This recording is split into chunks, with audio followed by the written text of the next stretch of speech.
బాబా షాదుల్లా నల్గొండ జిల్లాలో జన్మించాడంట. నల్గొండ జిల్లాకి రాజంట. తన ఆస్తి ఊరు మొత్తం పంచేశాడంట.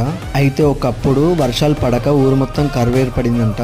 ఢిల్లీ రాజులకు ఇవ్వాల్సిన పన్ను ప్రజలకు మొత్తం పంచేశాడంట. ఢిల్లీ రాజులకు ఇవ్వడానికి పైసలేం లేకపోతే అడవికి పారిపోయి వచ్చాడంట గుర్రం పైన. ఆ గుర్రాన్ని ఇక్కడ ఇడిసెబెట్టి అలా లోపలికి వెళ్ళాడంట. అదే దారిలో మేము వెళ్తున్నాము. ఈ అడవిలో ఎన్ని చెట్లున్నా కొంచెం కూడా గాలి రావట్లేదు. అందుకే షర్ట్ సిప్ వేసుకొని నడుస్తున్నాము. అయినా చెమటలు చాలా వస్తున్నాయి. మనము సమాధి కాడికి వెళ్ళడానికి దారి తెలియాలంటే ఇలా చెట్టుకి జెండాలు కట్టి ఉంటాయి. అవి చూసుకుంటూ వెళ్ళడమే. అప్పుడప్పుడు ఇలా బయటికి వచ్చి అడ్వెంచర్స్ ని ఎంజాయ్ చేస్తూ ఉంటే మన మైండ్ కి మంచి ఫీలింగ్ వస్తూ ఉంటది. బాబా షాదుల్లా అడవికి వచ్చిన తర్వాత నమాజ్ చేద్దామంటే అక్కడ వాటర్ ఏం లేకుండేనంట. తనకు కోపం వచ్చి ఈ బండిని తన్నిండంట. అప్పటి నుంచి ఇందులో నుంచి వాటర్ వస్తున్నాయంట. ఈ వాటర్ తోటి కాళ్ళు చేతులు కడుక్కొని నమాజ్ చేసుకున్నాడంట. తర్వాత ఇక్కడికి వచ్చి సమాధి అయిపోయాడట. ఇదే ఆ సమాధి. గూగుల్లో తెలంగాణ పెద్ద గుట్ట అని గుర్తు వస్తుంది. మీకు వీలైతే ఇక్కడికి రండి. లొకేషన్ చాలా బాగుంటుంది.